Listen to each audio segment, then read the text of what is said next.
Hospital discharge म्हणजे फक्त हॉस्पिटलमधून घरी जाणं नाही, तर रुग्णाची पूर्ण जबाबदारी आपल्या हातात घेणं आहे. जाणून घ्या ते महत्त्वाचे प्रश्न जे रुग्णाला पुन्हा हॉस्पिटलमध्ये ॲडमिट होण्यापासून वाचवू शकतात.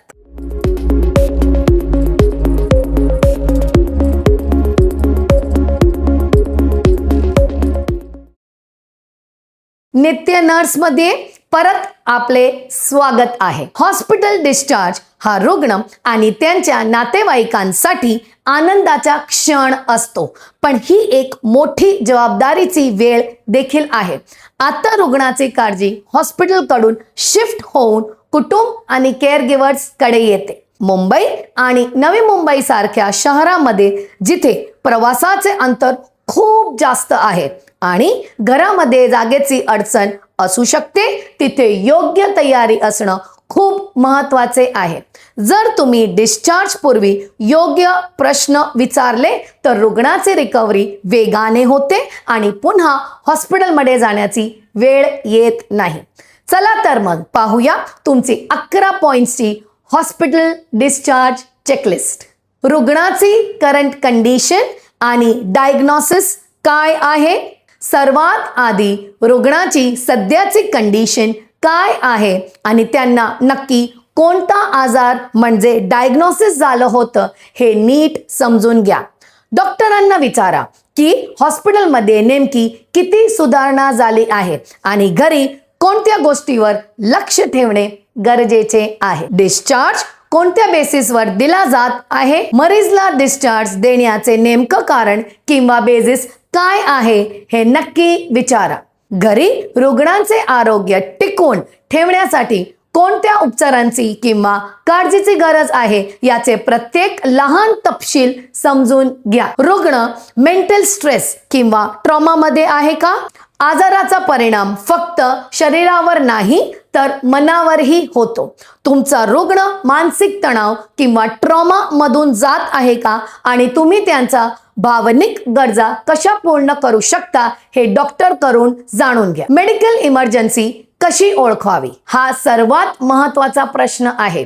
अशी कोणती लक्षणे किंवा सिम्पटम्स आहेत जे सांगतात की रुग्णाची प्रकृती बिघडत आहे? इमर्जन्सीचे हे संकेत आधीच माहीत असल्यास तुम्ही वेळेवर रुग्णाचे प्राण वाचवू शकता. औषधाचे शेड्यूल आणि ड्युरेशन काय आहे? औषधांचा प्रत्येक तपशील समजून घ्या. कोणतं औषध कधी द्यायचे, जेवणाआधी की नंतर आणि किती दिवसांसाठी हे सुद्धा विचारा.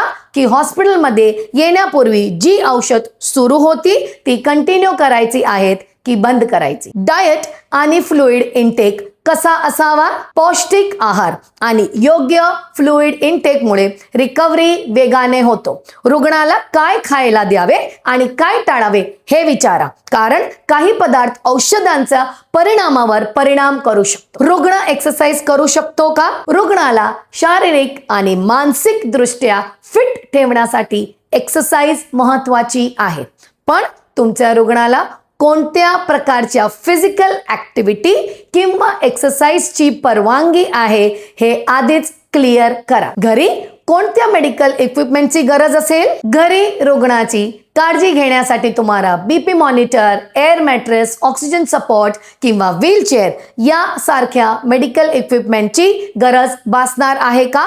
असं काही असल्यास हॉस्पिटल तुम्हाला ते मिळवून द्यायला मदत करू शकत का हेही विचारून घ्या. होम नर्स किंवा प्रोफेशनल केअर गिव्हरची गरज आहे का? डॉक्टरला स्पष्ट विचारा की घरी रुग्णांना सांभाळण्यासाठी प्रोफेशनल होम नर्सची गरज आहे का?